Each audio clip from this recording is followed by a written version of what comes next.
Time for Joy News Interactive. Aisha is the moderator. Of course, and it's time to get to your comments once again on the interactive segment of Joy News Prime. Please join us on social media. We are on facebook.com/Joy News on TV, Twitter at Joy News on TV, and on WhatsApp, the number is 0560 800,000. So let's get interactive. You will have more money in your pocket come 2017. These are the words of President John Dramani Mahama. He said this in an interview with Bono Ahafo Radio early Thursday during a tour, and the story has garnered over 200 comments since we posted it.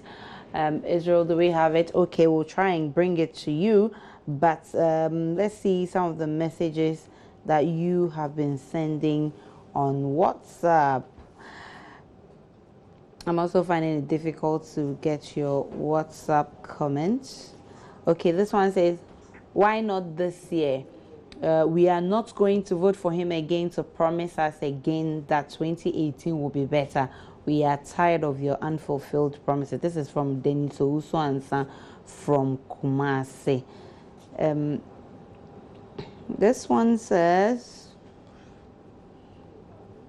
so we should go hungry till 2017. Martina. This is from Martina. And this one is talking about an accident that happened in Ofanko this afternoon. Wesley Benjamin from BBNE says, I promised my side chick I will secure for her a shop at Usu High Street. It's been 4 years since I promised her that, and she still trusts I will deliver. I'm like Mahama to my side chick. Hey, you too much, eh? And the Shen from Brekum says, told JM, no worries, His Excellency. This one also says, the EIU in their last report admits John Mahama's government has built a solid foundation for a smooth economic transformation after 2016. Retiring Akufo-Addo from the Ghanaian political scene means guaranteeing the peace and development of our country. This from Berry Makwaba from Jenny Jenny. This one says he will definitely deliver. Hashtag JDM Twaso. This is from Robert from Somenya. And this one says, first fool is not a fool. We won't make that mistake again. Okay, and then let me take this one who says, President Mahama and his promises. Anani from Kumasi. Do we have our Facebook messages? All right, so yeah, we've put up some Facebook messages that we can go through. Gilbert Kobner says, you lied. We are all witnesses to the collateral damage your Better Ghana agenda has done to the Ghanaian economy. So we are very cautious whenever the word better drops out of your mouth. Utility tariffs are skyrocketed, whilst workers' salary remains static. We've brought untold hardship to the Ghanaian worker and don't deserve even a second at the seat of government from November 7. Prince Rudin says, 2017 will be a better change of government for workers and unemployed nurses and midwives. The president can make more promises but can't persuade, mere promises but can't persuade Ghanaians. Nantoma says, another promise and fail. He has forgotten that he said he will not promise again. And here you are lying and deceiving Ghanaians.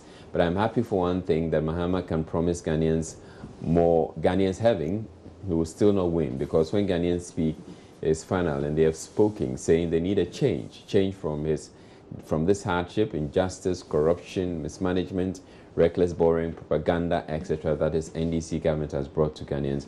8 years of incompetent and insensitive Mahama-led administration is enough. And then Ace Phoenix says, first, you put money in our pockets in 2017. Then you arrived at, I can't put money in everybody's pockets. They should make the best out of the economy. And now 2017 will be a good year for workers.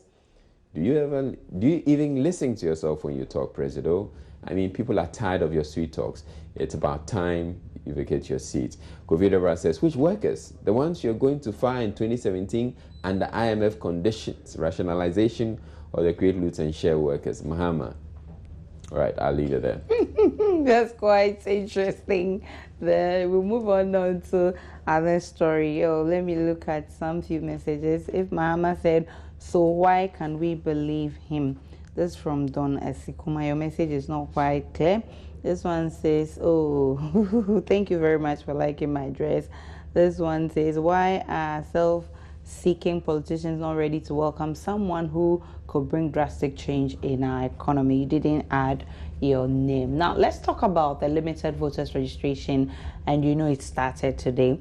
And guess who is finally an eligible voter? Dr. Zaneto Rawlings. She registered in the early hours of Thursday. Now, we do know that Dr. Zaneto Rawlings won the Korle Klottey NDC primaries, but she's currently in court as the incumbent MP for the area and is contesting the decision for her to represent the constituency on the basis that she did not meet requirements of being a registered voter.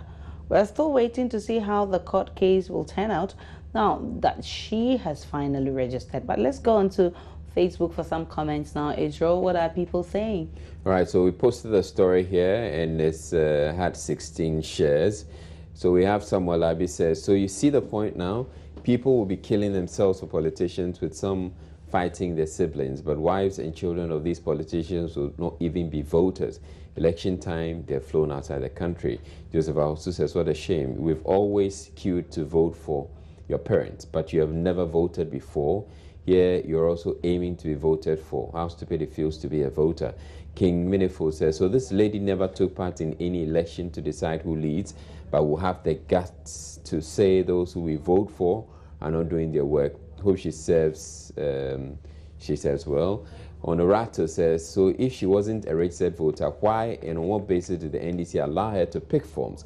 To all those youth willing to die for politicians and political parties, wise up, because their kids might not even be registered voters, meaning they don't involve them in the voting process. They shield them from their known reasons. Wise up, or just embarrassing. Prince Nurudin says she wasn't a registered voter, but very keen to contest the primaries on the ticket of the NDC. She is now eligible voter, but uncertain about her victory come November 7. Mama Ba says, shouldn't her candidacy be nullified? How can one be a parliamentary candidate before becoming a registered voter? Those with knowledge in these things, educate me, please. And then Kobe Brown says, let me tell you people something. Zaneto have voters ID card, but she don't have 2012 ID card. So what is your problem? Whether she have or not, she will win 2017 and be the president of Ghana 2020. Oh, wow. She's one of the serious women I love. She's the only woman that can help Ghana. Solomon Okologo says, so you see how some people are? She has never voted in this country before, which reason best known to her alone. And now that she wants to be an MP, situation compelled her to register. And if people should also sit on the fence just as she did, who will vote? So, and on WhatsApp, Kuku from Kumasi says, we thank Dr. Zaneto for finally registering and becoming an eligible voter. Adam Mashoud says, oh, you're still talking about President Mahama. We've moved on from there. This one says, I am encouraging people to register so that we will vote Mahama out because he has failed to teach us their salaries after so many years without pay. This one says, this from Nyama. This one says, Nyama, she says lawyers are wrongly interpreting Article 42 of the Constitution because no one is a parliamentary candidate unless they pick, fail, and file nominations with the EC. Dr. Zaneto is the next lawmaker for Klottey Korle. Barry Makwaba from Jenny. This one says she was not registered ever. She was not a registered voter. Why does she want to be MP? So she's now registering. Aisha, good job. Martina, thank you so much for the compliment. Wesley Benjamin from BBNE says, please allow the young doctor to register and help her mom kick Mama out. And at the time lawsuit was filed, she was not a registered voter. There would definitely be a rerun of primary. This from Samuel. And then this one says the teachers will vote him out for not paying them. You're still hooked with President Mahama. And this Raina from WA says, what are you talking about? She's talking about divorce. She says divorce is okay when one door locks, another is unlocked. I don't know how that is related to our conversation. And this one says, how can a person who has no voter's ID become an aspirant of a political party and win? Then it means I can have a passport without a visa and can still travel. This is from Kojo Wari. When we return from the break, there is more to talk about.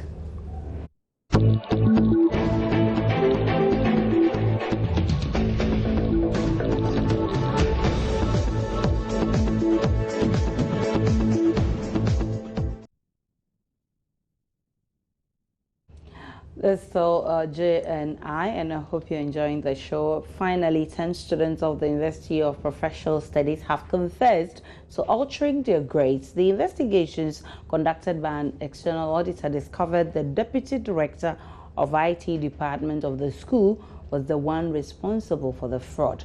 Now, 10 out of 22 students confessed to paying anywhere between 1,500 cedis to 4,000 Ghana cedis to have their grades changed. This is interesting.